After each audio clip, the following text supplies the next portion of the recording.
Bem, então essa conferência, ela, de certa maneira, continua o que nós já havíamos começado no estudo da neurose. É uma outra maneira de abordar o problema da neurose, porque logo na primeira eu havia dito que, quando nós tratamos justamente da origem do orgulho ferido, ou melhor, da ferida do orgulho na nossa alma, eu havia abordado 3 possibilidades para que surja essa ferida do orgulho, né, que vai repercutir depois na nossa personalidade. Eu havia falado do espírito de comparação, quando uma criança, desde cedo, portanto, começa a se comparar com os outros e se sentir diminuída com relação aos irmãos ou com relação aos colegas de colégio, por exemplo, escola. Uma segunda possibilidade é quando falta o amor materno ou paterno, e portanto a criança se sente inferior, se sente abandonada, esquecida de alguma maneira. E depois também havia dito que uma outra possibilidade para que se desenvolva essa ferida do orgulho é quando os pais, especialmente o pai, mas também pode ocorrer com a mãe, enfim, quando um deles ou os dois são particularmente exigentes, quando há um excesso de cobrança por parte do pai ou da mãe ou dos dois, de modo que a criança também se sente, digamos assim, também, de alguma maneira, diminuída, se sente incapaz propriamente, né, em razão desse excesso de exigência. E, portanto, essas 3 possibilidades que remontam à infância é que vão pouco a pouco sedimentando na pessoa uma ferida do orgulho. É o sentimento de inferioridade que repercute depois no modo como a pessoa vai compensar isso na vida adulta, já na adolescência, mas sobretudo na vida adulta. Então, essa conferência, tratando do papel do amor materno, de uma certa maneira continua o que nós havíamos começado, né? Vai explorar mais o papel da mãe no desenvolvimento afetivo da criança e, é claro, do adulto. Bem, dito isso, aproveito para dizer, a título de informação, que eu baseio boa parte dessa conferência nesse livro aqui, intitulado Amar e Ensinar a Amar, que é um livro voltado para a formação da afetividade nos candidatos ao sacerdócio.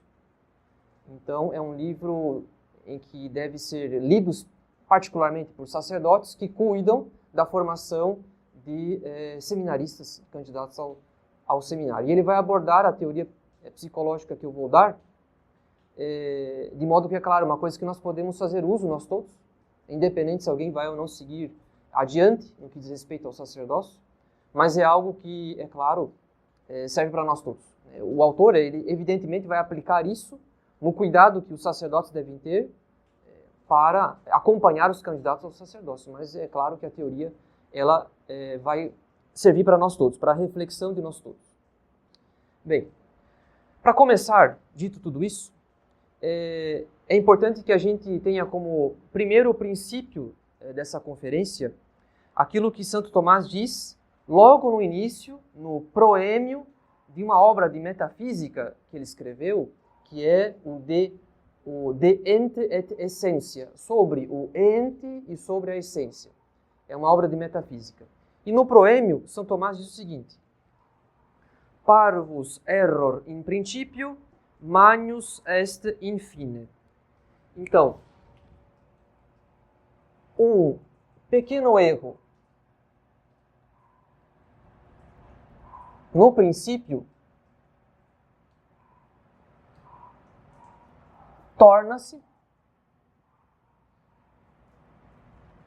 grande, ou um grande erro, no fim, ou na conclusão. Torna-se um grande erro na conclusão, ao pé da letra seria no fim, mas podemos escrever na conclusão. Então, um pequeno erro, no princípio, torna-se um grande erro na conclusão. Se nós pensarmos, por exemplo, no caso concreto da engenharia, um engenheiro que faz um pequeno erro de cálculo lá no começo no final, toda a obra terá um erro de cálculo. E é claro que a construção desse edifício será uma catástrofe. Cedo ou tarde, as coisas podem terminar numa tragédia, na ruína desse edifício, por causa de um pequeno erro de cálculo que, não tendo sido corrigido a tempo, foi pouco a pouco produzindo um erro cada vez maior. Então, no caso da engenharia, fica muito claro que um pequeno erro ele pode ter consequências catastróficas. E isso vale para a infância, porque, em geral, a gente não dá o valor que a infância merece. Nós talvez tenhamos pensado ao longo da nossa vida que a infância é uma fase de passagem. É uma fase lúdica, de brincadeiras, uma fase sem graves consequências para a vida adulta. Quando que, na verdade, a gente começa a formar hábitos já na infância. Hábitos bons ou hábitos ruins. E os hábitos bons são as virtudes. Os hábitos ruins são os vícios. Então é na infância que os nossos primeiros hábitos começam a se formar. Na vida adulta, eles já estão, de alguma maneira, sedimentados, em algum grau. E aí nós devemos lutar contra uma segunda natureza, uma segunda pele, que é justamente o hábito. O hábito tem essa força de ser uma espécie de segunda natureza. Então é preciso que a gente leve muito a sério a nossa infância, porque é lá que nós iremos refletir sobre aquilo que nós somos hoje, os nossos maus hábitos ou os nossos bons hábitos.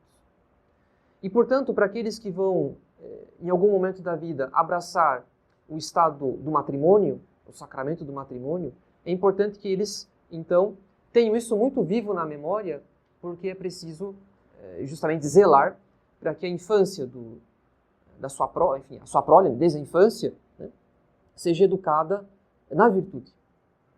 Porque um pequeno erro no princípio torna-se um grande erro na conclusão. Então hoje nós teremos, através dessas reflexões, elementos para refletir sobre a nossa infância e sobre aquilo que nós somos hoje. Pensando de que quanto melhor a gente compreender essas coisas, também melhor será a nossa condição de educar virtuosamente a prole que Deus confiar a cada um, aqueles que abraçarem o matrimônio, se tiverem filhos no matrimônio, se Deus der essa graça da fecundidade.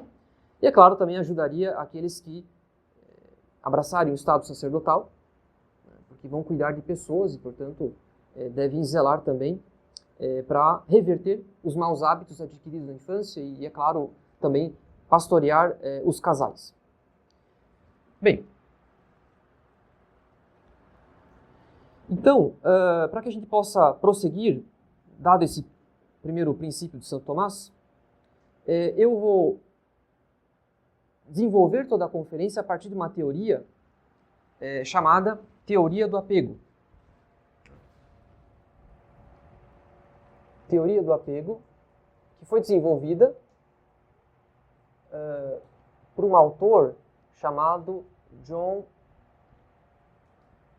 Bowlby. Ele faleceu em 1990.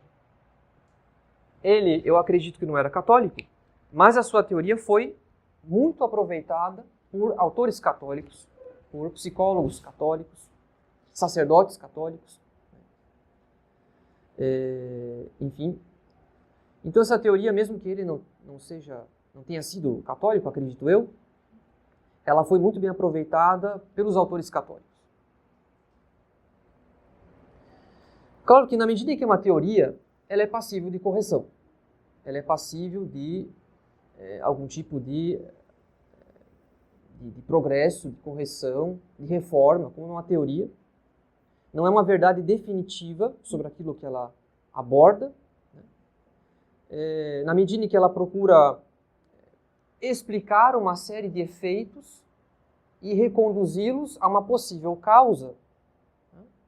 Claro, ela é passível de uma correção, de uma eventual correção, mas isso não elimina aqui, aos nossos olhos, nós que não somos especialistas em psicologia, aos nossos olhos, ela faz muito sentido. Então, eu posso dizer que, mesmo que a gente admita uma possível correção, aos olhos do nosso bom senso, faz muito sentido. De modo que eu acredito que uma possível correção corrigiria algum detalhe, mas não as linhas gerais, não os fundamentos da teoria. Eu acho que a teoria, pelo que eu pude estudar e perceber, ela faz muito sentido. Então eu acredito que, não negando a possibilidade de uma correção, de todo modo eu acredito que, nos seus fundamentos, ela me parece muito razoável. Bem, segundo um sacerdote que é psiquiatra, o padre Francisco Gomes, ele diz o seguinte: a maior parte das escolas psicológicas concorda que a segurança do adulto tem suas raízes na segurança da criança. A segurança do adulto tem suas raízes na segurança da criança, a qual se inicia com a relação que o lactente estabelece com a sua mãe. Ou seja, essa segurança afetiva começa muito cedo, já na fase do aleitamento. E ele continua: essa relação, se é normal, dará lugar a uma criança e depois a um adulto suficientemente seguro.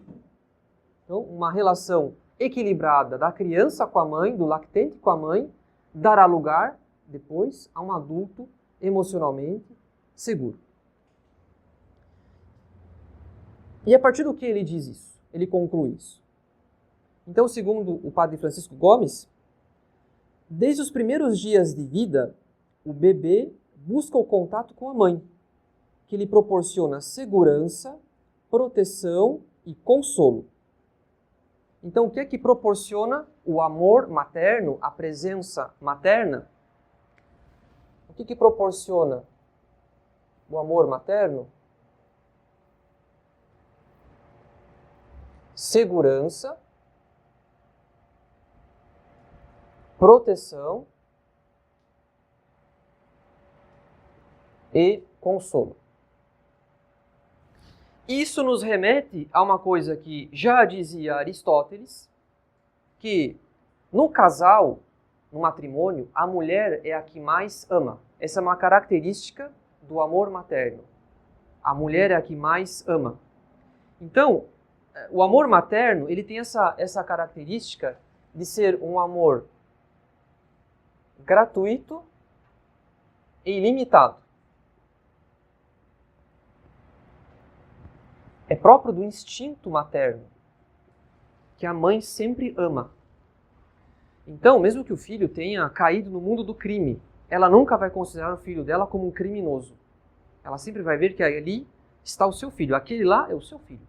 Então a mãe nunca considera, enfim, ela sempre procura justificar o demérito do filho. Ela sempre vai, digamos, olhar para aquela pessoa como o seu filho, independente do seu demérito, seus defeitos, seus pecados e assim por diante. Né? Então a mãe é a que mais ama. O amor da mãe, o instinto materno, inclina a mulher a amar de maneira gratuita e ilimitada. Então essa é uma característica própria do amor materno, um amor gratuito e ilimitado. De modo que o amor materno, ele é uma imagem da misericórdia divina.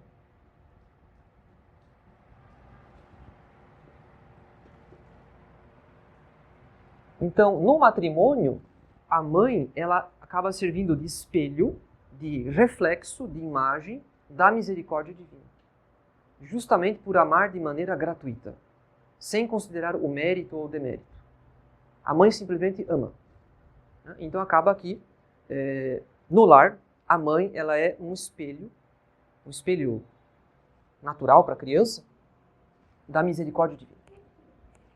Então, retomando aqui a citação do padre Francisco Gomes, desde os primeiros dias de vida, o bebê busca o contato com a mãe, que lhe proporciona segurança, proteção e consolo, especialmente nos momentos de ameaça. Em consequência, a atitude da criança será esforçar-se por manter a proximidade com a mãe. Esse é um esforço da criança, sabendo que a mãe lhe oferece proteção, segurança e consolo.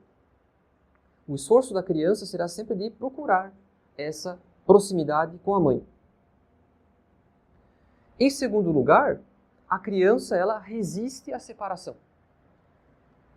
E quando ocorre uma separação, ela sente ansiedade e sensação de abandono perante aquilo que ela interpreta como uma perda. Por que minha mãe não está aqui? Por que ela se afastou? Então, a criança se sente um tanto abandonada. Ela sente ansiedade pela separação da mãe. E, consequentemente, se a mãe retorna, ela se sente calma novamente. Ela se acalma quando a mãe retorna. Então, esses são os 3 elementos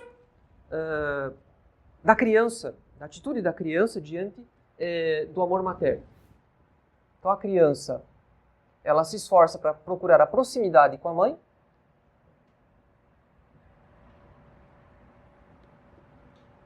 Com a mãe.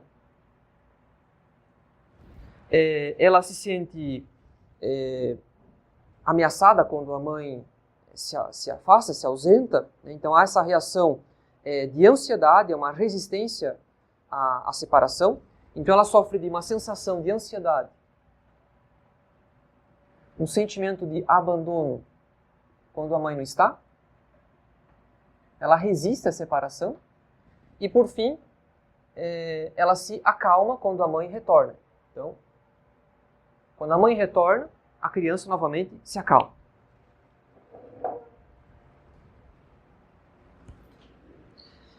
Qual que é a consequência de tudo isso? É que a mãe, ela se torna uma base segura para a criança. Ou seja, ela é uma figura de apego. Porque com a mãe a criança se sente segura, consolada, tranquila. Ela resolve o sentimento de abandono, a ansiedade. Então, a mãe, ela se torna uma figura de apego para a criança. O resumo disso é que a mãe, ela é uma figura de apego. Figura de apego.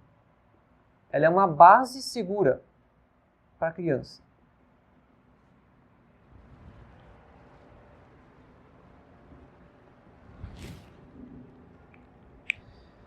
Então, a presença da mãe auxilia a criança, desde muito cedo, a não se perceber sozinha no mundo.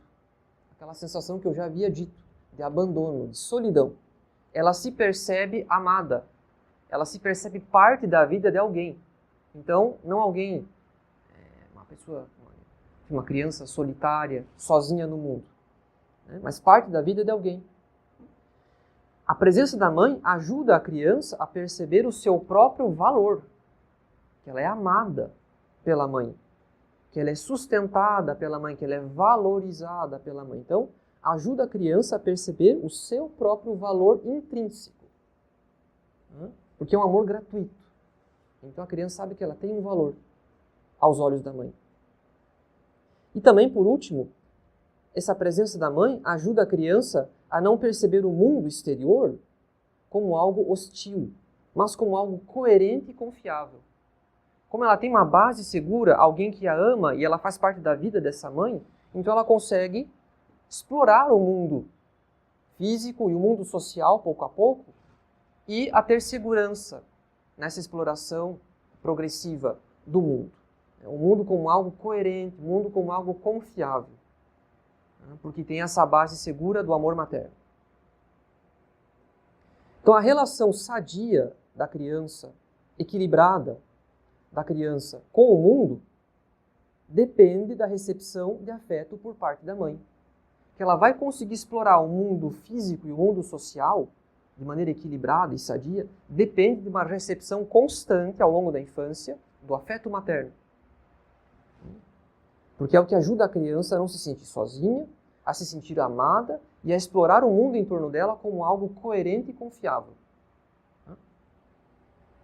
Agora, pode ser que a mãe não cumpra essa função dentro do matrimônio, de ser uma base segura para a criança.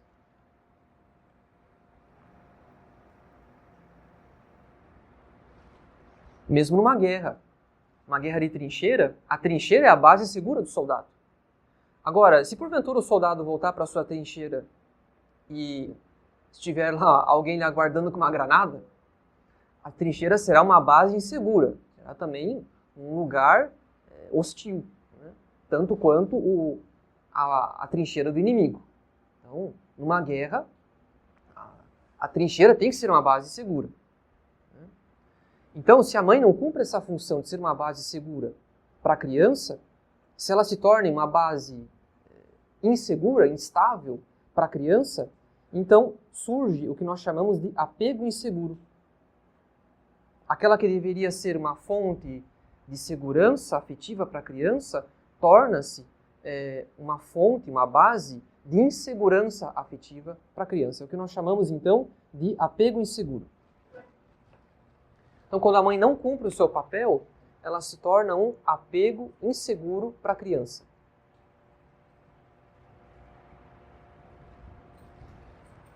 Bom, os psicólogos eles fazem mais distinções do que as que eu estou fazendo. Mas essa que eu faço, de distinguir apego seguro e apego inseguro, ela é apenas uma forma resumida de compreender a coisa. Então, se a mãe não cumpre o seu papel de oferecer segurança, consolo, proteção, enfim, para a criança, ela se torna, para a criança, um apego inseguro, uma base insegura. A relação que a criança estabelece com ela é a de um apego inseguro. E quando isso ocorre? Quando a mãe se torna um apego inseguro, uma base insegura para a criança, quando a relação que a criança estabelece é de um apego inseguro. Quando isso ocorre? Nós temos 3 possibilidades, pelo menos. A primeira delas é quando não há uma mãe. Não há uma mãe.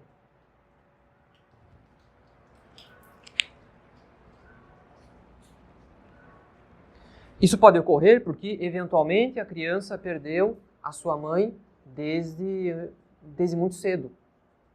Ela não chegou a conhecer a mãe ou faleceu nos primeiros anos de sua vida. Houve um falecimento, eventualmente. Pode ser que a mãe esteja viva, a criança more com a sua mãe, mas ela é ausente, por algum motivo, de modo que ela não consegue estabelecer um vínculo afetivo com o filho, em razão da sua ausência moral. Ela não está presente na vida daquela criança. Então não há uma mãe. Seja porque há uma ausência física, por exemplo, no caso do falecimento precoce, seja porque não há uma presença moral, porque a mãe é muito ausente da vida daquela criança. E, portanto, não se estabelece um vínculo afetivo com o bebê. Esse vínculo que ele é necessário ao longo da infância, ele deve ser constante. E nesse caso concreto, ele não foi habitual, ele não foi regular, ele foi instável.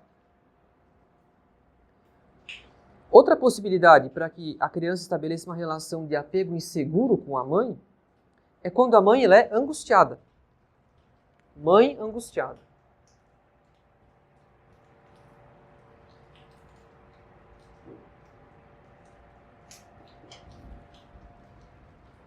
Ou seja, ela não consegue absorver, como uma esponja, a ansiedade do bebê. Porque ela mesma fica tensa ao ver o filho nervoso, o que só lhe acrescenta ansiedade. Então a criança chora, a mãe não consegue acalmar, fica mais nervosa, e a criança, notando que aquela que deveria acalmá-la e consolá-la está ansiosa, isso acrescenta ansiedade para a criança. Tanto é que muito cedo as crianças entendem que chorar é um meio de obter tudo o que elas querem. Porque logo, logo a mãe vai ficar ansiosa e vai fazer todos os gostos e caprichos do bebê porque ele chora. Então a mãe prudente, a mãe já com experiência, ela já sabe que algumas vezes ela deve ignorar o choro para o bem da criança. Para que a criança seja educada a não fazer disso uma espécie, se você me permite usar o termo, uma espécie de chantagem para a mãe. Veja que o nosso amor próprio desordenado, ele começa a agir desde muito cedo. Então, quando a mãe ela é angustiada, não absorve a ansiedade do bebê, ela vai apenas acrescentar a ansiedade do bebê. Então, a relação que ele estabelece com a sua mãe é de um apego inseguro. Então, hoje a ansiedade é um problema tão generalizado, na verdade ele começa muito mais cedo do que a gente pensa. E por fim, uma outra possibilidade para que surja uma relação de apego inseguro é quando a mãe ela é superprotetora. Mãe superprotetora.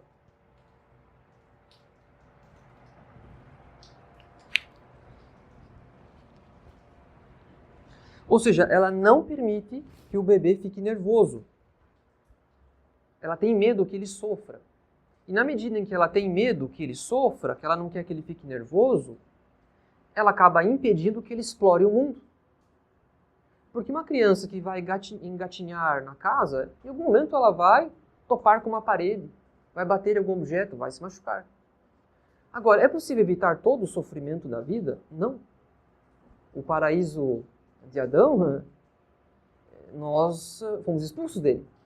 Nosso primeiro pai foi expulso dele e, consequentemente, nós nascemos num mundo que, como diz a oração, ele é um vale de lágrimas. Então é impossível a gente privar um indivíduo de todo o sofrimento moral ou físico. Seja uma tristeza, seja um sofrimento físico. Então, quando a mãe ela tem um verdadeiro horror que a criança sofra fisicamente e moralmente, né? Quando ela é super protetora, a consequência é que ela impede que a criança explore o mundo. É como se criasse uma peça de porcelana ali, uma boneca de porcelana, não pode encostar. Né? E isso acaba impedindo o desenvolvimento normal das faculdades de alguém, né? Das suas potencialidades, das suas capacidades, das suas habilidades, e vai repercutir na imaturidade.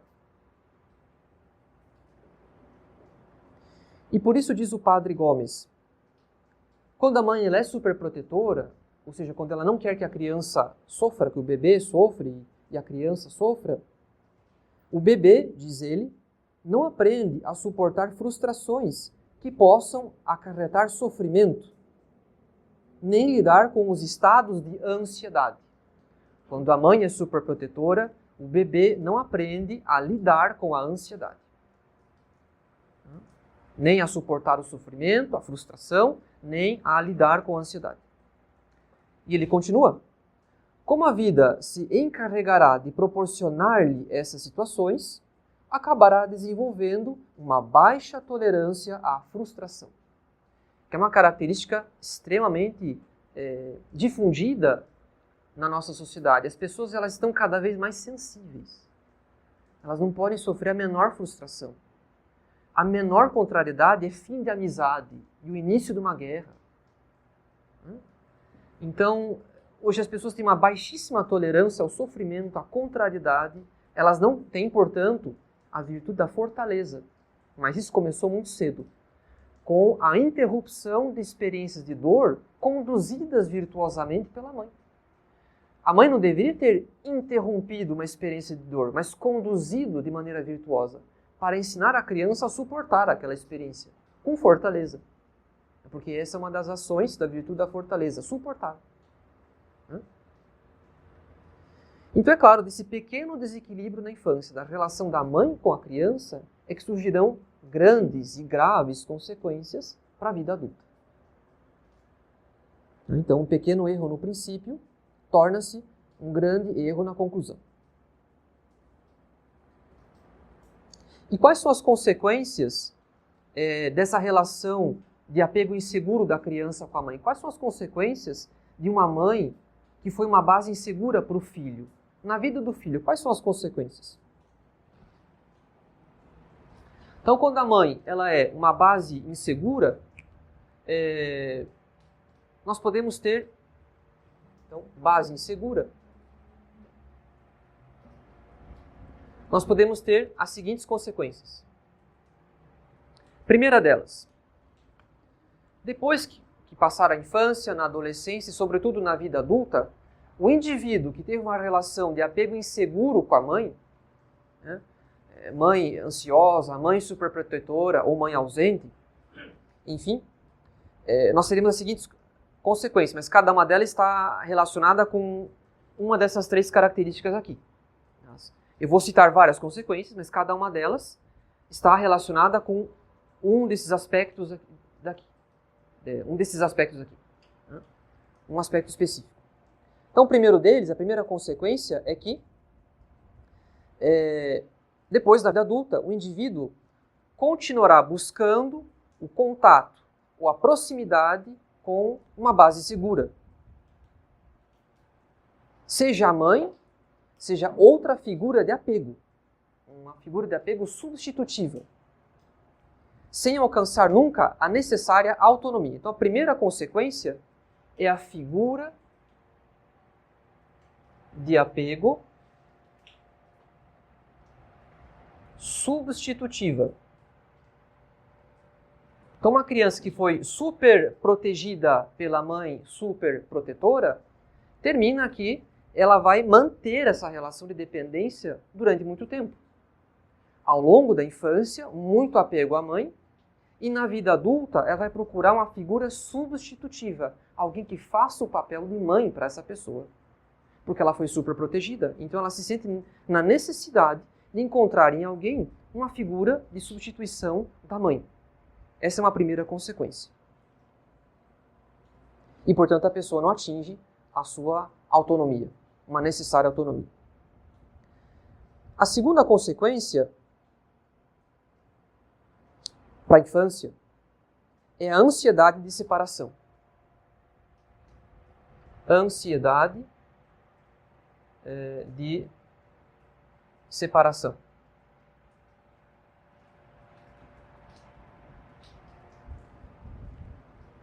Então aqui é algo que diz respeito mais à infância do que à vida adulta. Toda a nossa infância.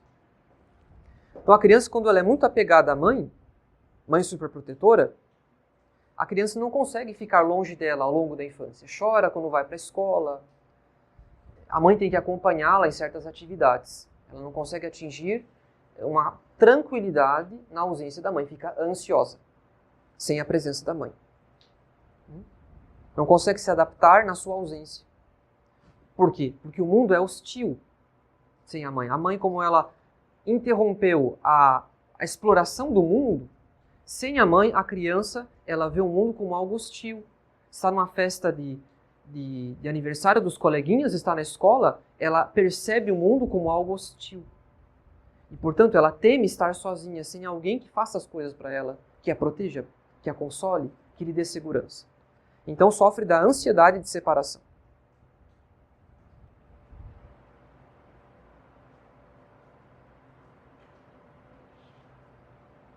Outra consequência é que esse indivíduo, na infância, mas também na vida adulta, ele busca apoio emocional diante de qualquer problema. Porque ele é incapaz de gerenciar os seus problemas sozinho. Então ele está sempre procurando que alguém vá lá e resolva os problemas para ele. Ou seja, isso apenas vai aumentar a sua dependência. Então, nós podemos chamar isso de uma relação de dependência emocional.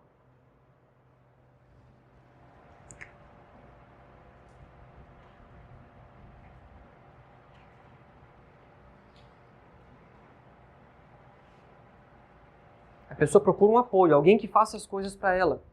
Claro, tem a ver com essa primeira questão aqui, a figura de apego. Tem a ver, não se identifica completamente, mas tem a ver. Está sempre procurando alguém que resolva. E a gente pode ter encontrado pessoas assim na nossa vida, que qualquer coisa ela... faça isso para mim, por gentileza. Ou seja, não é uma questão de gentileza, de cortesia, mas é porque a pessoa ela se vê incapaz de resolver coisas sozinha. E, portanto, está sempre dependendo que alguém faça para ela. No começo a gente faz a caridade, depois a gente se dá conta que a pessoa ela não consegue fazer as coisas sozinha. Faça isso para mim. E às vezes a gente tem que dizer, mas escuta, você dá conta, você é capaz. Então, a pessoa estabelece uma relação de fracasso muito frequentemente com pequenos desafios. Sempre procurando que alguém vá lá e resolva os problemas para ela.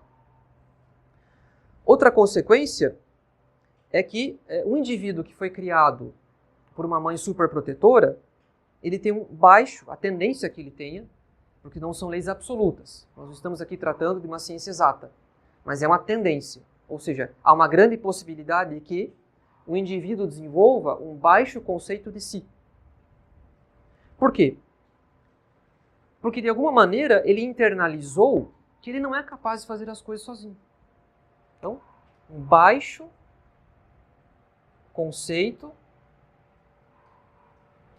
de si. Eu conheci casos assim, em que quando o menino tentou cumprir certas atividades, a mãe interrompeu esse processo de desenvolvimento das suas capacidades, das suas potencialidades, das suas habilidades. Não, não faça isso, você vai se machucar. Não, não se meta com isso, é perigoso. Então a mãe ela vai, pouco a pouco, bloqueando, interrompendo, obstruindo o desenvolvimento das habilidades do menino. Isso acontece sobretudo com os meninos, né? De modo que pouco a pouco ele vai se julgando incapaz. E é claro, se ele tem um baixo conceito de si, se ele acha que ele não é capaz de enfrentar a vida e fazer as coisas, a consequência é que ele procura um apoio emocional, faça para mim. Quem se julga incapaz e tem um baixo conceito de si, consequentemente procura alguém que seja capaz e que faça as coisas para ele, né? Mas a pessoa acaba internalizando essa impressão que remonta à infância de que ela não é capaz. Porque, de alguma maneira, a mãe foi acostumando a criança a julgar que ela não deve se aproximar de coisas perigosas. Ah, porque isso aqui corta, isso aqui machuca, não faça, né? E essa superproteção da mãe acaba sendo um veneno para o desenvolvimento da virilidade de um menino. Então veja que essas coisas elas podem remontar à infância. Outra consequência é que o indivíduo ele pode apresentar dificuldades para estabelecer relações com os estranhos, com as pessoas de fora. Uma dificuldade de estabelecer relações com os outros. Claro, porque a mãe pode ter sido muito ansiosa, aumentou a ansiedade da criança, ela pode ter sido super protetora, ou então se não havia mãe, e isso causou na criança, é claro, um sentimento de que ela não tem valor, de que ela está sozinha no mundo. A ausência da mãe, é claro, também produz esses sentimentos. E a pessoa se sentir desvalorizada, abandonada, né? E assim por diante. Então, quando há esse problema de um apego inseguro, ou então a ausência da mãe, quais são as consequências nas relações sociais? A primeira delas é uma relação de dependência patológica. Eu já falei aqui de dependência, pelo menos em 2 elementos aqui, nós podemos incluir um problema de dependência, mas nesse caso, nós estamos tratando de uma dependência patológica. Ou seja, quando alguém desenvolve um apego por outra pessoa que é doentio. Não que é um apego exagerado, desordenado, portanto. Não que é um afeto desordenado por alguém, mas porque isso repercute muito mais profundamente na personalidade de alguém, a ponto de que essa pessoa vai ter que se submeter a uma terapia, quem sabe a medicação. Porque ela desenvolveu uma dependência patológica de alguém. Eu conheci um caso assim, em que havia uma amizade patológica entre 2 pessoas, né? E isso teve que ser remediado com uma terapia. Era um caso realmente doentio. Uma relação de amizade doentia. A pessoa, ela desenvolveu uma obsessão por outra pessoa. Uma obsessão verdadeira. Uma compulsão que ela não conseguia, digamos, ficar ausente. Então, na ausência da amizade, mandava inúmeras, dezenas de mensagens. Então era algo doentio, deixava a pessoa completamente fora de si, precisou ser tratado. E graças a Deus, até onde eu sei, as coisas foram se resolvendo. Mas isso é um caso extremo. Um caso extremo em que essa dependência não é só uma dependência de pedir para que alguém resolva os seus problemas. E também não é apenas uma figura de apego. É uma pessoa que faz às vezes de mãe, né? Mas aqui é um caso mais doentio. E uma outra consequência para a vida social, quando a criança tem uma relação de apego que é insegura com a mãe, quando a mãe é uma base insegura, enfim, quando existe sobretudo nesse caso específico da superproteção, né? Uma outra consequência para as relações sociais é o que nós chamamos de hipertrofia compensadora do eu. Hipertrofia compensadora do eu, o que é? Narcisismo.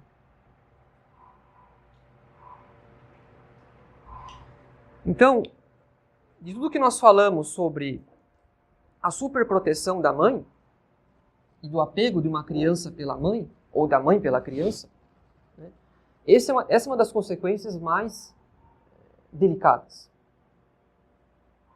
Porque a criança que ela foi super protegida pela mãe, e mais especificamente, que ela foi aplaudida pela mãe ao longo da sua infância, o tempo todo, em todas as coisas, ela acredita ser melhor e ela despreza os outros. Então ela foi internalizando, em razão de todo esse aplauso excessivo, sobretudo da mãe, que ela é melhor que os outros. E, portanto, ela estabelece uma relação de superioridade com relação aos outros na escola. Pode ser também entre os irmãos, mas sobretudo na escola, quando ela está fora do ambiente doméstico. Então ela não consegue estabelecer relações normais com os seus colegas na escola. Ou seja, uma relação de amizade, uma relação sincera com os seus colegas. Mas sempre uma relação de dominação, tentando ficar por cima em todas as coisas. Ou seja, há uma competitividade constante. Sempre querer superar os outros e deslumbrar aos olhos dos outros, aos olhos dos professores, aos olhos das meninas, se falamos especificamente do caso de meninos, sempre querendo deslumbrar aos olhos dos outros. Parece ser uma pessoa forte, mas na verdade esconde um eu fraco. É o medo de não ser superior. Então, esse sentimento de superioridade, ele esconde um sentimento de inferioridade, ou melhor, um temor de ser inferior. Razão pela qual a pessoa acaba sempre querendo deslumbrar, sempre querendo manifestar ali a sua superioridade, né? Com agressividade verbal, agressividade às vezes física, em alguns casos, né? Então, o medo de ser inferior faz com que alguém termine sendo agressivo, né? Manifestando, portanto, uma certa agressividade no seu comportamento, de alguma maneira. Então, o narcisista não consegue ter uma relação sincera de amizade, uma relação cordial com os seus iguais. Ele sempre tem uma relação de dominação com os outros, porque ele se julga superior e ele quer dominar os inferiores. Parece uma pessoa autônoma, que não depende de ninguém, que é melhor do que todos. Mas, na verdade, uma pessoa é um indivíduo evitativo. Ele não consegue estabelecer relações sinceras de afeto, mas só de dominação. Não é que ele tem amigos, ele tem discípulos, ele tem seguidores. Não é uma verdadeira relação de amizade, não é um amor pelo outro. Mas eu instrumentalizo os outros para mim, para que eles me amem, aplaudam aquilo que eu faço. Então, esse excesso de aplauso por parte da mãe, sobretudo, repercute no modo como a criança vê os seus colegas na escola e depois na vida adulta também. A relação que o indivíduo vai estabelecer com a namorada, por exemplo, com a esposa, com os filhos. Muitas vezes os pais narcisistas fazem os filhos sofrer, pelo modo como fazem os filhos uma espécie de troféu, né, para a vanglória deles. Então, o narcisismo é uma das consequências da superproteção da mãe. A mãe que aplaude o seu filho ao longo da infância. E estimula, portanto, o seu orgulho.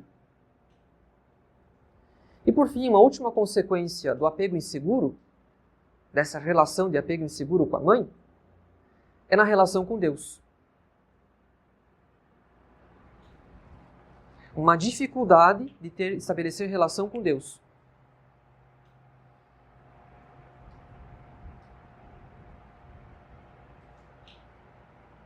Uma dificuldade de estabelecer uma relação com o amor de Deus. De maneira mais específica.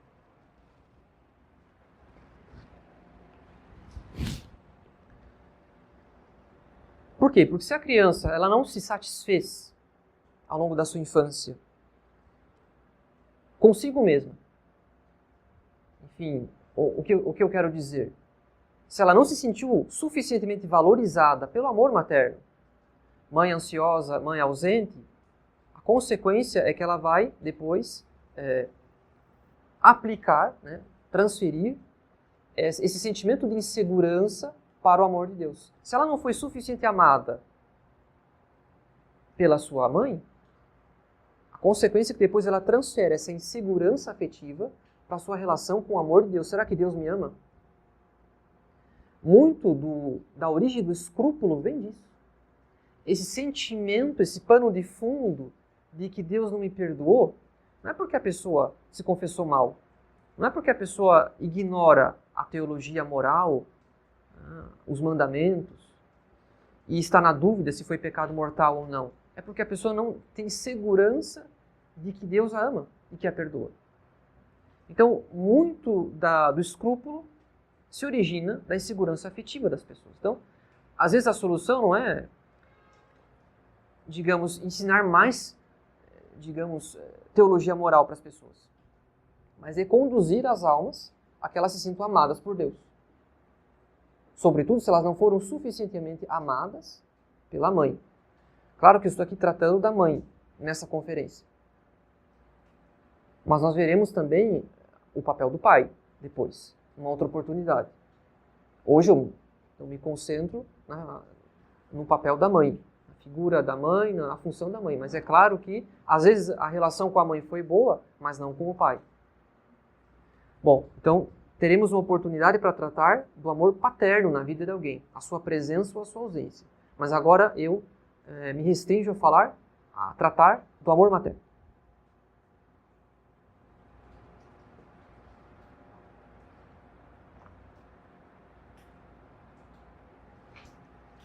Bem, eu espero que os senhores tenham percebido o quanto que essa teoria do apego, ela faz sentido, ela é confirmada, se assim podemos dizer, pelas nossas experiências. O bom senso a confirma, pelo menos nas suas linhas gerais, de que, de fato, tudo isso faz sentido.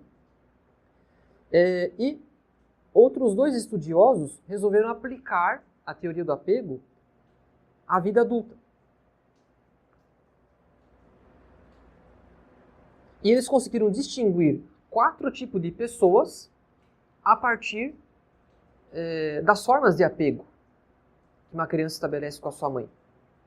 Nós vimos que pode ser que a mãe seja ansiosa, isso cria na criança também mais ansiedade, mas pode ser que ela seja superprotetora e produza um certo narcisismo, né? Então, a partir das diferentes formas de apego, 2 estudiosos conseguiram conseguiram distinguir, melhor dizendo, 4 tipos de pessoas. Então, nós temos um primeiro tipo de pessoa nas formas de apego.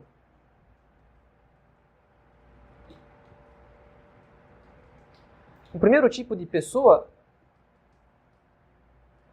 é o tipo que é seguro. Né? O indivíduo que ele é seguro de si. Ou seja, que ele tem uma visão positiva de si mesmo. Uma visão positiva de si mesmo. E das suas relações com as pessoas. Ele se sente à vontade nas suas relações com os outros.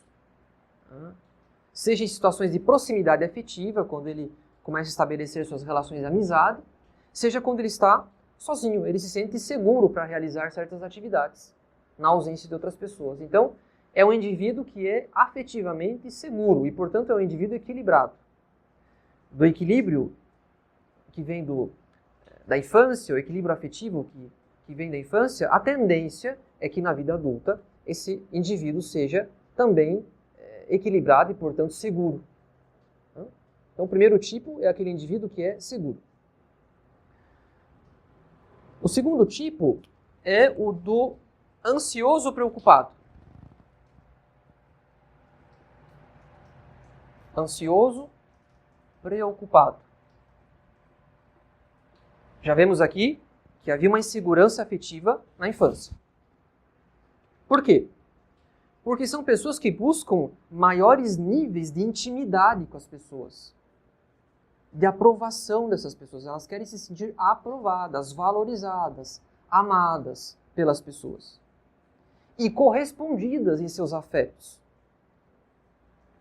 Então elas são excessivamente dependentes. É aquilo que eu já havia tratado da figura de apego, que no indivíduo adulto repercute nisso aqui, ansioso, preocupado. Né? Claro, também quando há um baixo conceito de si, que a consequência aqui se produz esse apego. Né? Então, há um tipo de pessoa que estando sempre numa relação de ansiedade, será que as pessoas me amam? Será que as pessoas me estimam? Será que eu tenho valor aos olhos das pessoas? Termina que são pessoas muito expansivas e muito invasivas afetivamente, querendo sempre receber ali a aprovação, a estima, o afeto, a correspondência, né? Então, o modo um tanto pegajoso dessas pessoas manifesta a sua ansiedade, a sua preocupação da aprovação alheia. Porque talvez tenha faltado a mãe, ou porque a mãe foi muito ansiosa, e isso acabou repercutindo na ansiedade da criança e, consequentemente, do adulto.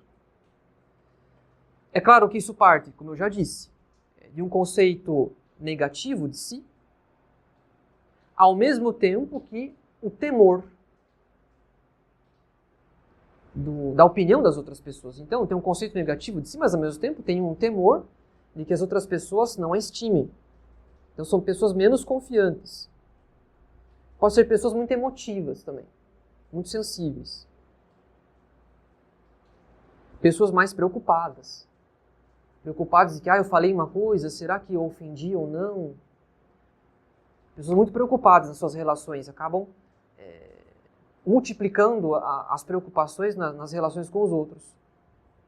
E também impulsivas, pessoas mais impulsivas. Acabam tomando decisões precipitadas pelo temor de perder o amor do outro.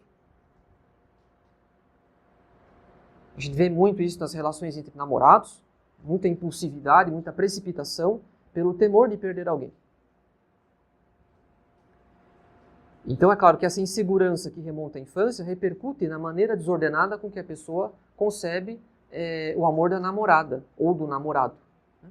No caso das moças. Em terceiro lugar, um outro tipo de pessoa é o do evitativo independente.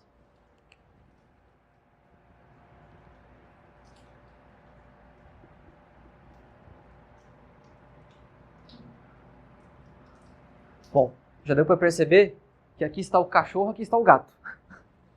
O cachorro é extremamente dependente do afeto do seu dono, o gato, se lhe deram ração, ele não precisa de mais ninguém. Enfim. Então, outro tipo de pessoa é o evitativo independente.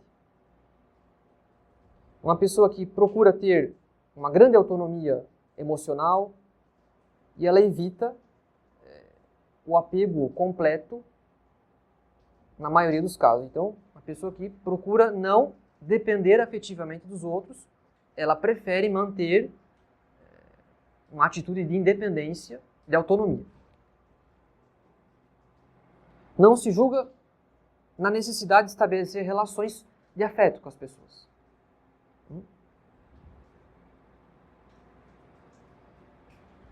Então, pessoas independentes, talvez porque sofreram pela ausência de amor na infância e, portanto, para não sofrer mais na vida adulta, tendem a estabelecer uma relação mais seca, mais fria, mais distante com relação aos outros, para não sofrer mais, supondo que haverá decepções. Uma visão, portanto, negativa dos outros. Ou da possibilidade de que o afeto dos outros traga algum bem. O medo de ser novamente iludido. E por fim, um outro tipo de pessoa que é o temeroso evitativo. Temeroso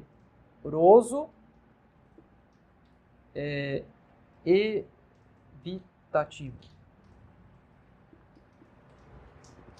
É uma espécie de mistura dos dois anteriores. Porque a pessoa sente necessidade de proximidade afetiva, quer estabelecer uma proximidade afetiva, mas tem medo.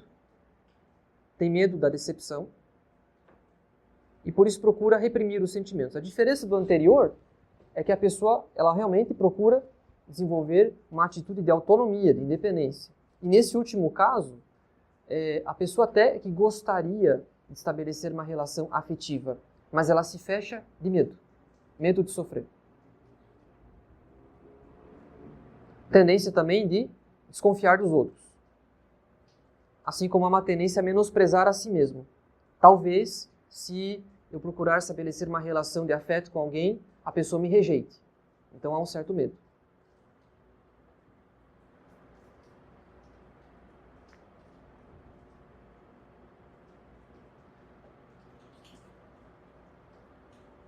Então, eis aí 4 tipos de pessoa a partir da teoria do apego. Nós não podemos, claro, fazer disso uma caricatura, ou seja, enquadrar completamente uma pessoa em uma descrição, porque, claro, as atitudes elas podem ser interpretadas de diversas maneiras. Nós não podemos fazer um juízo tão simplista dos outros. Nós podemos fazer um juízo mais adequado, cada um de si mesmo. Dos outros, nós podemos ter uma noção aproximativa de por que a pessoa é assim, por que não é. Há outros elementos que contam no comportamento das pessoas. A cultura, a educação familiar. Há muitos elementos que contam. O temperamento, por que não? Então não devemos fazer um juízo simplista dos outros. Nós devemos aproveitar isso aqui, sobretudo, para discernir quem nós somos. E, é claro, corrigir o nosso comportamento. Então vamos tirar as conclusões de todas essas reflexões sobre o amor materno. Tendo em vista que hoje não iremos tratar do amor paterno. Hoje nos limitamos a tratar do amor materno. Então, quais são as conclusões daquilo que nós vimos hoje? Primeiramente, é que foi Deus que instituiu o instinto materno. Como eu já disse, o instinto materno, o amor materno, ele é uma imagem, um reflexo, um espelho da misericórdia de Deus. Só que, é claro, todo o afeto deve ser moderado, deve ser temperado pela virtude. E, portanto, mesmo o amor da mãe deve ser temperado pela virtude. Do contrário, se torna algo excessivo e prejudicial para o equilíbrio da criança e do adulto. Do contrário, se torna algo viciante, que faz mal, que escraviza, muitas vezes, a criança, o adulto, uma dependência excessiva da mãe.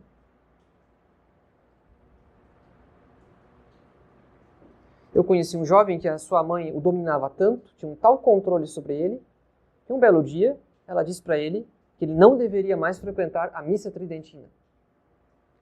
Hoje, eu não sei se ele é agnóstico, se ele é cético, se ele é ateu, mas esse foi o final da história. Eu espero que as coisas tenham mudado, mas o que eu sabia é que a história terminou assim. Então, o amor materno, se ele não for moderado pela virtude, ele pode fazer muito mal para um indivíduo. Especialmente no que diz respeito a impedir o amadurecimento de alguém. Sobretudo nessas características que eu abordei aqui, que é a superproteção da mãe.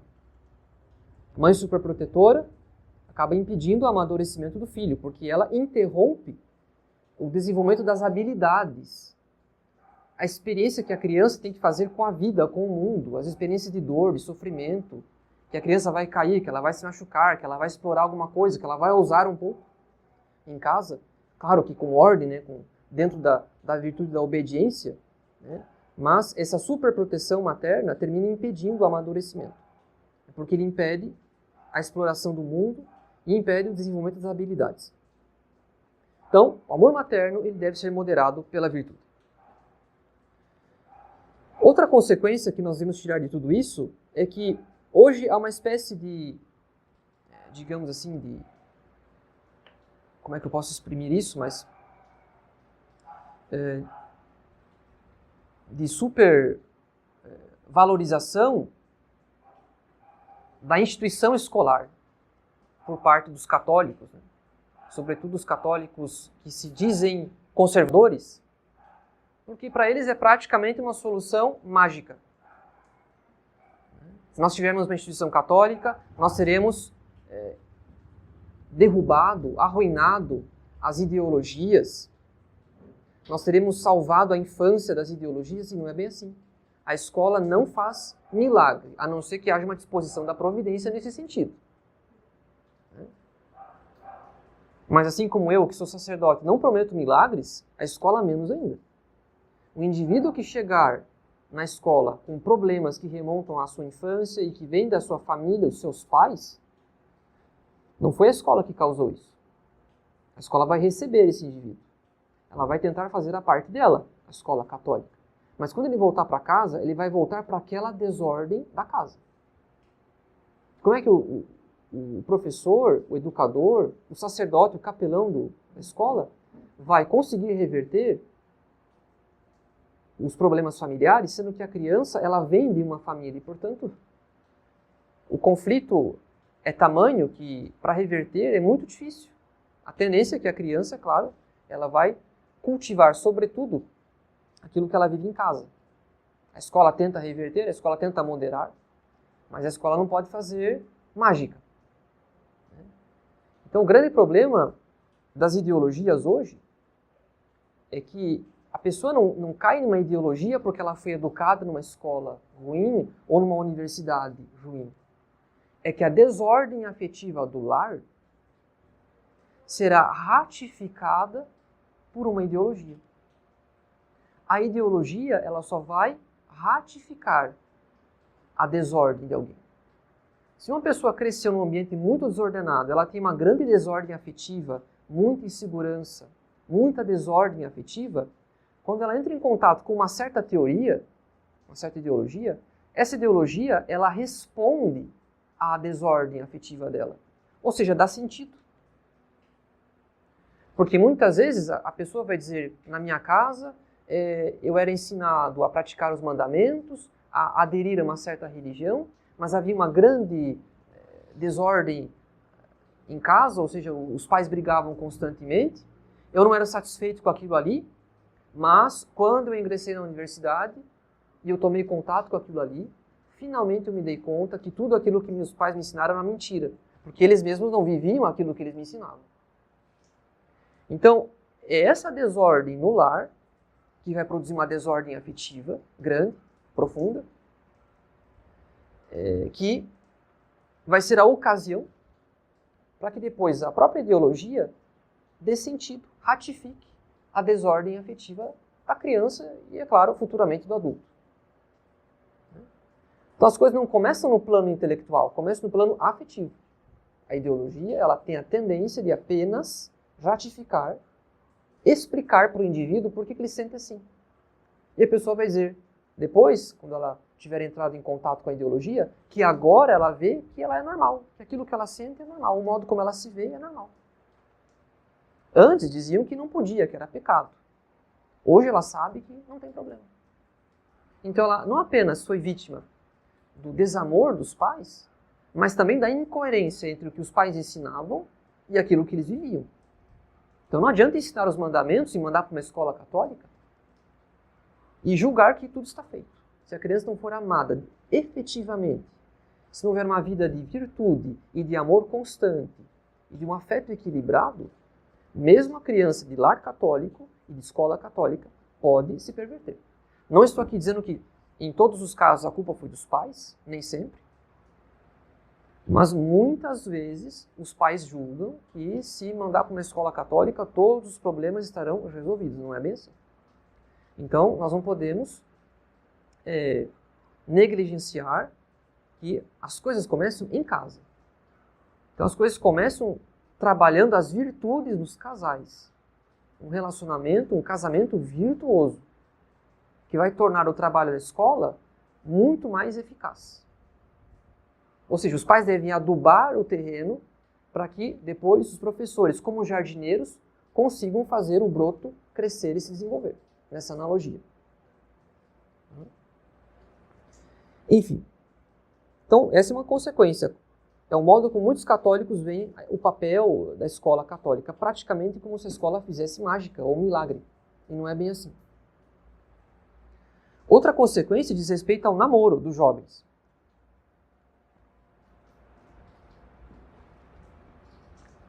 Por quê? Os jovens devem refletir, os rapazes sobretudo. Será que a namorada não é uma figura de apego substitutiva? Será que ele não se apega a ela como uma outra mãe? porque ele tem uma grande dependência de afeto, ele é muito inseguro de si, e ele procura no amor dela, no afeto dela, uma segurança que vai aliviar a sua ansiedade, a sua própria insegurança, o seu baixo conceito de si, porque houve uma grande dependência da mãe, e na vida adulta ele vai depois procurar uma outra figura de apego na namorada. Então, se um rapaz ele não tem um coração viril, ou seja, um coração formado de virtudes, ornado de virtudes, não adianta ele dizer que ele ama muito aquela moça, ele está enganando ela. Porque esse afeto, ele é vazio. Ele não é algo substancial. Ele é vazio, ou seja, é um afeto que não agrega nenhum bem para ela. Ele está apenas como o quê? Sugando, digamos, a atenção dela, o afeto dela para si. É um amor egoísta. Não é que ele quer o bem dela, não é que existe um amor de fato, porque amar é querer o bem, é desejar o bem. Mas ele está querendo o seu próprio bem. Eu preciso me sentir bem e, portanto, ao dizer que amo aquela moça, não existe um amor de fato, existe um egoísmo. Faltando um coração viril, todo o afeto que ele possa ter por ela não passa de uma ilusão. É um engano. Ele está enganando a moça. Na verdade, ele tem um apego por ela, é um amor egoísta. Ele precisa dela para se sentir bem. Então, ele está como que sugando a atenção dela para si. E não é amor de fato, é egoísmo. Se faltar a virtude. E é por isso que os rapazes devem fazer um grande esforço para fugir dos estereótipos de masculinidade e de virilidade. Nós temos basicamente dois tipos de estereótipo hoje em dia. O dos mundanos, que é aquela masculinidade tóxica, que o cara tem que fazer musculação, vestir roupas apertadas, para querer mostrar que ele é uma cabeça de gado que vale mais que a outra cabeça de gado. Porque a pessoa que se mede pelo músculo, ela está seguindo a lógica do açougue, né? A pessoa vai no açougue, dá uma olhada ali, não, essa peça eu não quero. Então, se o sujeito ele segue esse tipo de estereótipo de masculinidade, da lógica do açougue, né? Geralmente são pessoas que são mundanas. Então, é o estereótipo próprio dos mundanos. A masculinidade que as pessoas chamam de tóxica, que mede o valor de um homem pelo seu exterior, pelo seu corpo, sobretudo, pela ostentação de força bruta.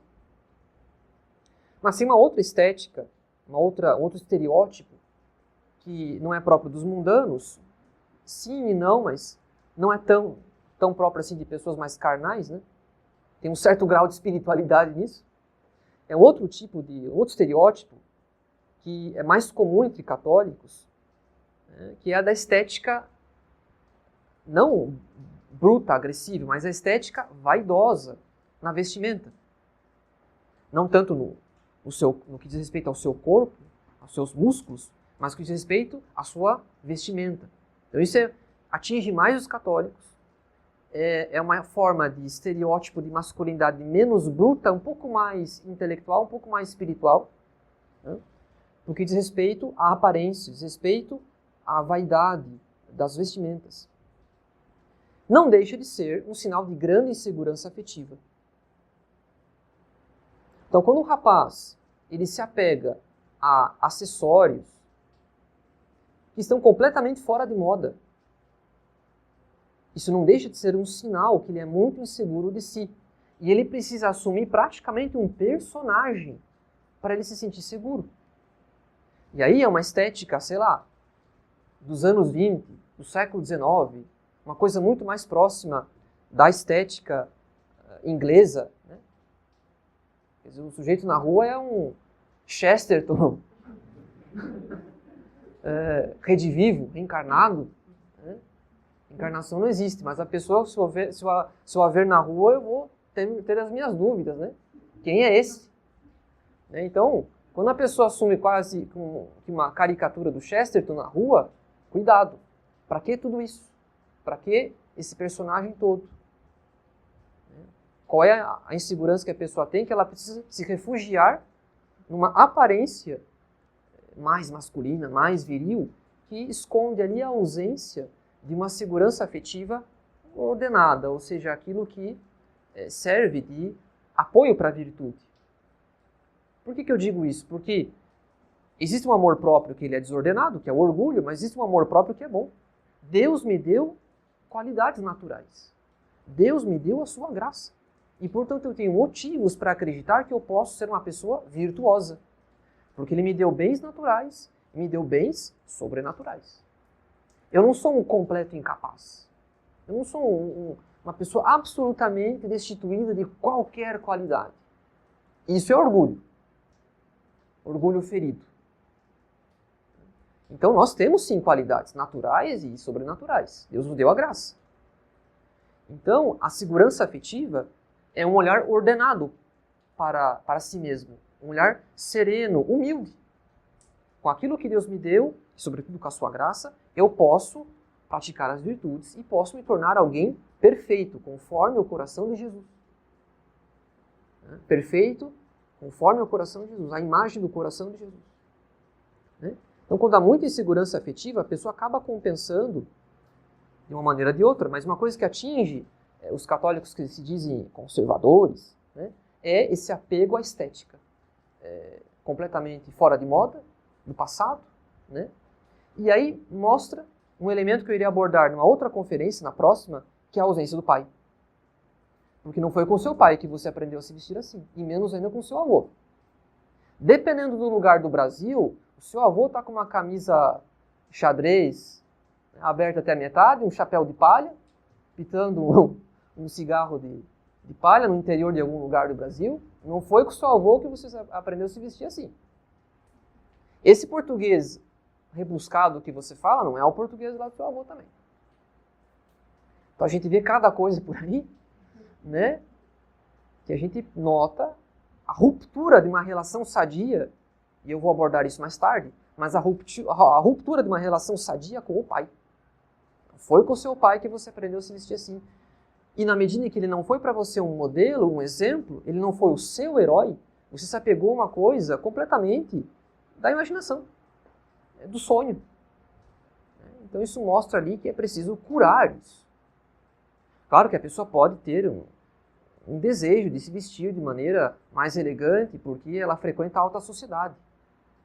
Ou uma certa profissão que exige da pessoa que ela se vista bem, para que os seus clientes tenham a certeza de que aquela pessoa é séria. Então, claro que a vestimenta tem a ver também com o estado de vida. Assim como o sacerdote precisa prezar pelo seu sacerdócio, por isso ele usa um hábito, a veste talar, que é a batina, também certos profissionais precisam se vestir bem. Então, eu não estou condenando a pessoa que se veste bem, mas existe uma ordem nas coisas. Existe uma ordem. Porque isso não implica que nós devemos procurar uma estética que está além de algo razoável para a nossa época. Bem, então, o exterior deve ser sinal de uma ordem interior. O essencial é que o rapaz procure formar um coração virtuoso, um coração de homem. E o exterior vai apenas ser a expressão, o sinal dessa ordem interior. Então não adianta nada ser o Chesterton redivivo, o retorno do Chesterton, sendo que ele não tem um coração virtuoso, sendo que ele não é um homem de oração, um homem de coração forte, porque pratica a virtude da fortaleza. E nesse sentido, os jovens devem também discernir qual é o motivo pelo qual eles ainda não se desapegaram de certos entretenimentos infantis.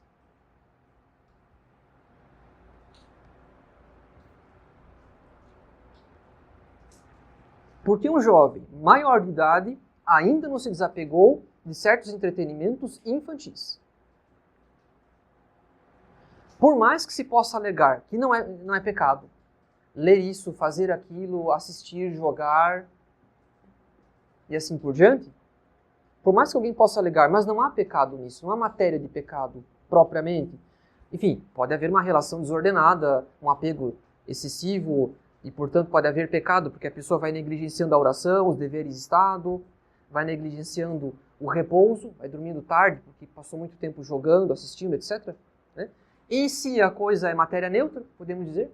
Em boa teologia moral é matéria neutra. Então, por mais que não haja necessariamente pecado, estritamente, intrinsecamente pecado, de todo modo, trata-se de um atraso para o amadurecimento.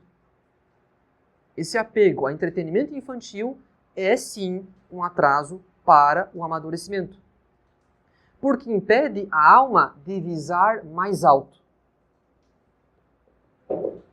Impede a alma de concentrar as suas forças para conquistar aquilo que é ótimo, aquilo que é excelente, o que é próprio da virtude da magnanimidade. Então, a virtude da magnanimidade, que segundo aqui a etimologia, magnanimidade, quer dizer, grandeza de alma, é aquela virtude que nos inclina ao ótimo, ao excelente. É uma aspiração à grandeza da virtude. Então, justamente, não se trata de uma atitude de soberba, mas uma atitude virtuosa, porque é aquela atitude de alguém que ama a virtude, que quer ser virtuoso, que aspira à grandeza da virtude, ou seja, que aspira à grandeza da santidade. E, portanto, alguém que quer ser virtuoso, que quer ser santo, ele precisa concentrar energia em buscar as coisas mais excelentes. Então, quando ele se apega a entretenimento infantil, ele está atrasando o seu amadurecimento e, consequentemente, ele está atrasando também o seu itinerário para a santidade. Mesmo que ele me alegue com Santo Tomás de Aquino nas mãos, uma Suma de Teologia nas mãos, que é matéria neutra, que não há intrinsecamente pecado. Tudo bem. Mas se há um apego a isso, se é excessivo, está atrasando que a alma vise mais alto. É como um foguete. Ele não pode ser lançado para cima e para o lado ao mesmo tempo. Ou ele é lançado totalmente para cima, em 90 graus, ou a gente o lança em 45. Para usar um exemplo que é caro ao Padre Marcos. Enfim. Então, a magnanimidade é essa virtude pela qual nós aspiramos à grandeza da virtude. Agora, em compensação, para alguém que está apegado a entretenimento infantil, é confortável permanecer com esse apego. É confortável permanecer apegado a bens menores, que custam menos riscos, que trazem menos sofrimento, porque para ser virtuoso nós temos que enfrentar a cruz de cada dia, que causam um prazer mais instantâneo, porque o prazer que vem da virtude, ou seja, o fato de alguém alegrar-se com a virtude, exige que ela esteja há muito tempo praticando essa virtude, porque no começo a virtude custa, a gente não sente uma recompensa. Somente com o passar do tempo é que a gente se alegra com a virtude, ainda que ela traga também sofrimento, ainda que ela pese. É só com o passar do tempo que a gente começa a se alegrar com a virtude, ainda que ela custe, ainda que ela pese. Então, alguém que se apega a entretenimento infantil, essa pessoa, no fundo, ela está apegada ali a um certo imediatismo, um prazer mais imediato, mais instantâneo. Custa menos, traz uma recompensa mais instantânea. Não é como estudar para a prova, que é uma coisa mais árdua. Mas o entretenimento infantil, ele traz ali uma consolação instantânea, né? E isso repousa a pessoa, mas a pessoa fica apegada a um bem muito inferior. Muito inferior. Isso faz mal, em última instância, para a virtude e para a santidade. Então, é algo que não exige grandes sacrifícios. É um apego a bens muito inferiores. A bens, se posso dizer, rasteiros. Então, se o jovem dedica muito tempo, muita atenção a entretenimentos que são próprios da infância, leitura, jogos, filmes, séries, bandas, artistas, jogadores, por que não? Há adultos apegados a jogadores, sim, mas também há crianças, até porque, em geral, são as crianças que têm apego a ídolos. Os adolescentes também, é claro. Né? Os adolescentes, posso dizer até mais que as crianças, para falar bem a verdade, mas é próprio da adolescência esse apego a ídolos. É o adolescente que tem aquele sonho de encontrar o jogador, de encontrar o cantor e assim por diante. Né? Então, apego a certas leituras, jogos, filmes, séries, e depois ídolos, né? A esses entretenimentos, a esses divertimentos de infância.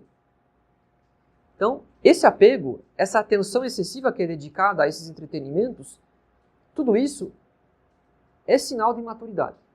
E um dos maiores sinais de maturidade. Não é cultura, como se diz. Não é cultura. É cultura de gente imatura. Aí sim. Se é que podemos chamar de cultura, mas se quiserem usar esse termo, então podemos acrescentar cultura de gente imatura.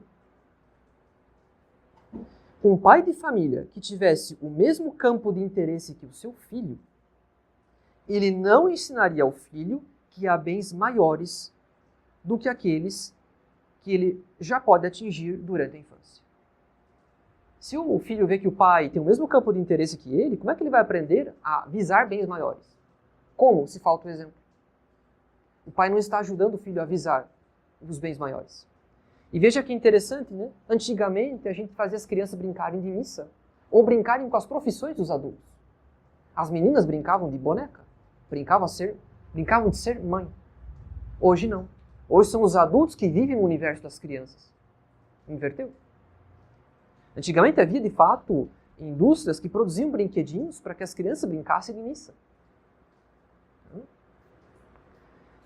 Então, as crianças brincavam com ferramentas que imitavam as ferramentas, com carrinhos que imitavam ali o trabalho dos engenheiros, dos pedreiros.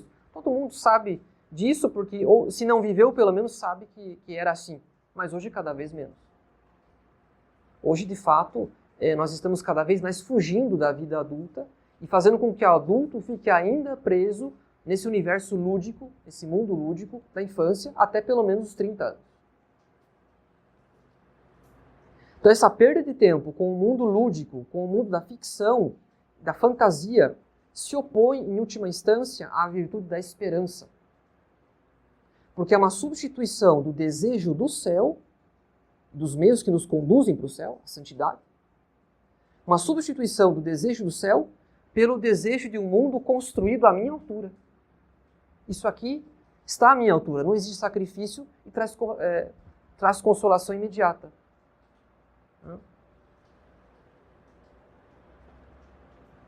Não existe grandes sacrifícios, grandes riscos. Então é um mundo construído à minha altura, ao meu modo, à minha imagem. Então é uma virtude, é um hábito, é um vício, portanto, é um apego que se opõe, em última instância, à virtude da esperança. Então é claro que o progresso espiritual ele depende em muito que a gente rompa com o mundo infantil. Que um pai de família vá, vez ou outra, brincar com o seu filho, vai usar o videogame com o filho, eventualmente, né? É claro que faz parte da função do pai que ele se interesse pelo seu filho. Mas ele deve ordenar isso, para que o filho não se apegue às coisas, que ele saiba também cumprir seus deveres de oração, de obediência às tarefas domésticas. Agora, se o filho vê que o pai é mais viciado do que ele, como é que o filho vai entender que tem coisas superiores a jogar, a brincar e a permanecer nesse universo lúdico e de entretenimento e de fantasia e de ficção e de falsos heróis? De falsos heróis. O pai deixa de ser o herói daquela criança, porque ele também está preso a uma ficção